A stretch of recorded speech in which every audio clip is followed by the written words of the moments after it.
This is page 3 of the test that I gave you. Unfortunately, I had some difficulty finding the original problem.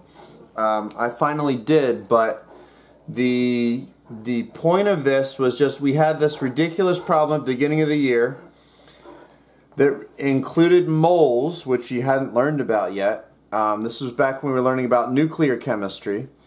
So I wanted to kind of revisit this and see where that might apply for an actual problem that we might be able to do. This was back in the old days when you were doing all of those unit conversions and dealing with some certain numbers that were very big, but we hadn't learned some concepts like a mole at that point, and it was in the slides that I had received, and that might be, if you remember, that might be where I said we're just not going to work with those slides.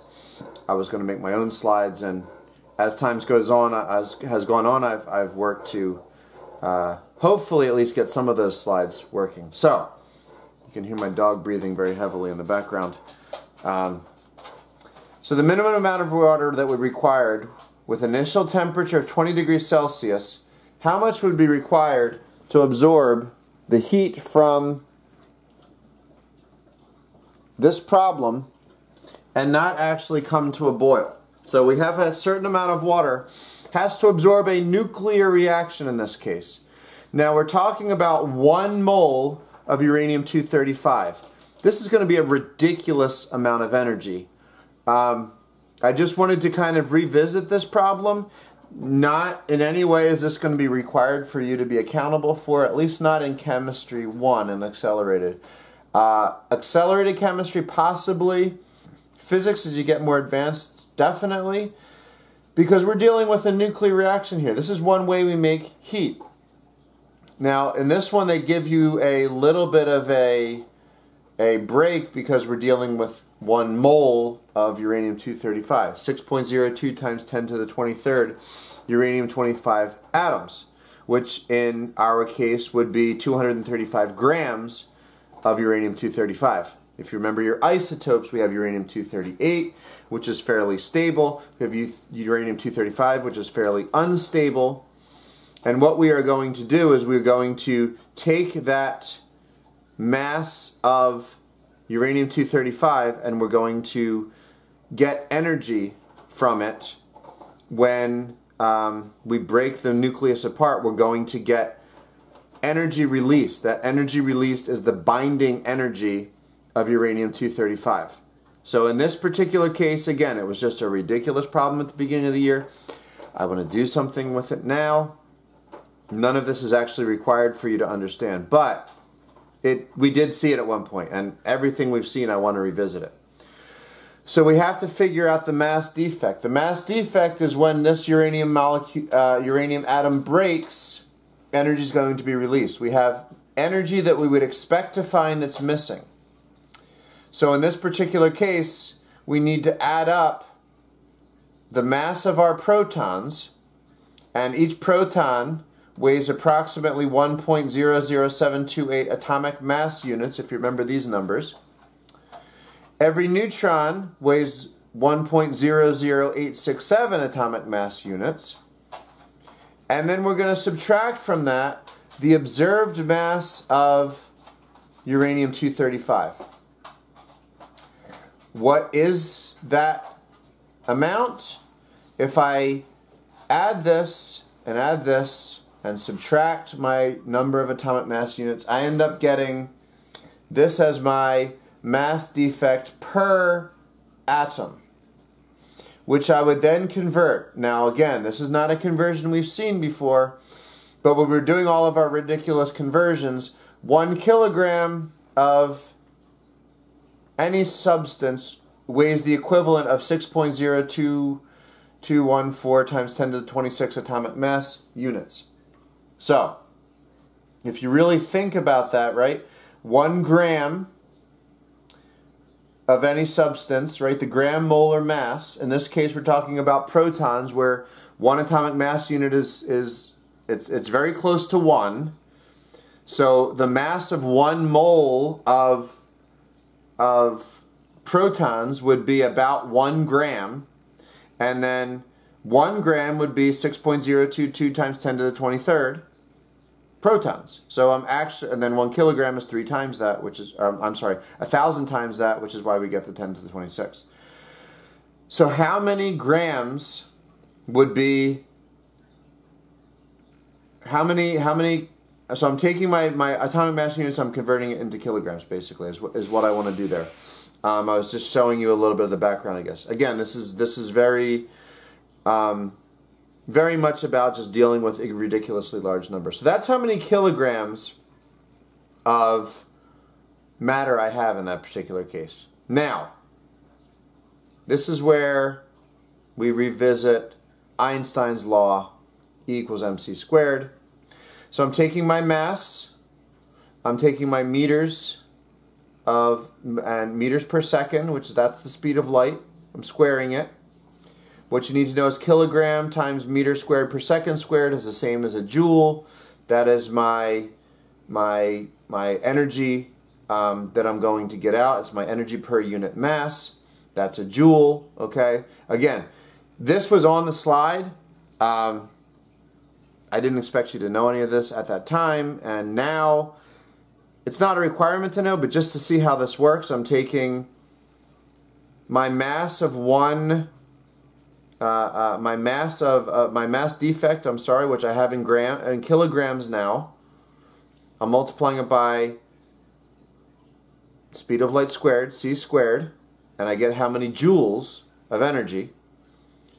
So this is 1 joule of energy from 1 atom, the mass defect of 1 atom of uranium-235.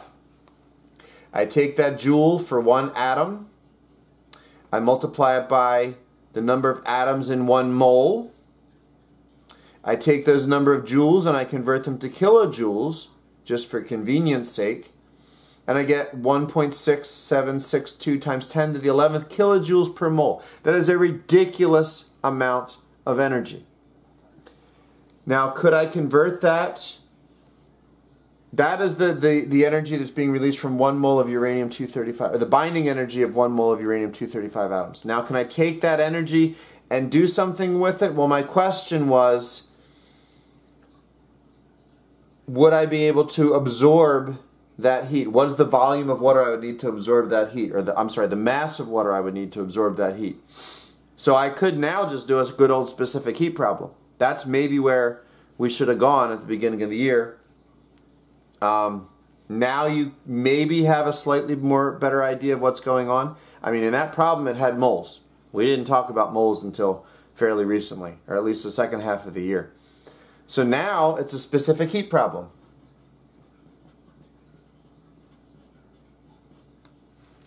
And what am I going to do with that? Let me make sure everything is still on the screen. Yes. So in this case, I'm going to deal with joules. I'm dealing with liquid water. Liquid water at 20 degrees Celsius. Liquid water can't go beyond 100 degrees Celsius.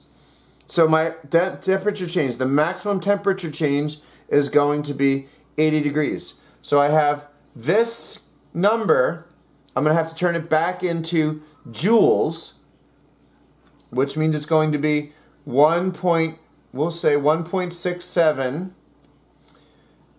times 10 to the 14th joules, because kilojoule is 1,000 joules, so I'm going to have a lot more joules than I am going to have kilojoules. I'm going to have 1,000 times more joules than kilojoules.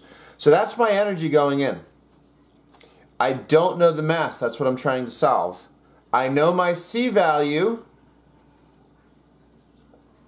4.18 joules per gram per degree Celsius, and my maximum change in temperature that I would be allowed would be 80 degrees Celsius. If I go over 80, I'm not in a specific heat problem anymore. I'm now changing water into steam, and we didn't want this water to boil. So my maximum temperature would be 100 degrees Celsius, having the water at 100 degrees Celsius without it boiling. And I couldn't add any more energy. Once you add a little bit more energy, then that water's starting to boil. So this is the minimum mass for this entire equation to proceed So really I'm going to solve for the mass that would be required. So I'm taking my joules, I'm dividing it by 4.18 times 80 is 334.4. So divide this by 334.4, divide this by 334.4.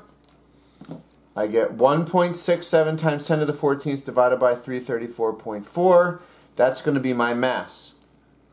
So 1.67 divided by 334.4 equals, so my mass equals 0.004994 times 10 to the 14th, which to fix that, 1, 2, 3, 4.99. Now what were my original? I actually was using some numbers with some fairly large numbers, significant digits, but here I only have 3, so I really can only go to 3. 4.99 times 10 to the 11th grams, which would be 4.99 times 10 to the 8th kilograms, which is 499, and then 1, 2, 3, 4, 5, 6, 7, 8. So in order for 1 mole of uranium, in order to absorb the binding energy from 1 mole of uranium, 235, I would need 499 billion kilograms of water. Gives you an idea of how powerful nuclear energy is when we deal with it. And I think all of that probably fit on my screen. Again, I'm not holding you accountable for that. I just thought I'd show you for those who want a challenge. And from there, we should be ready for our thermochemistry test.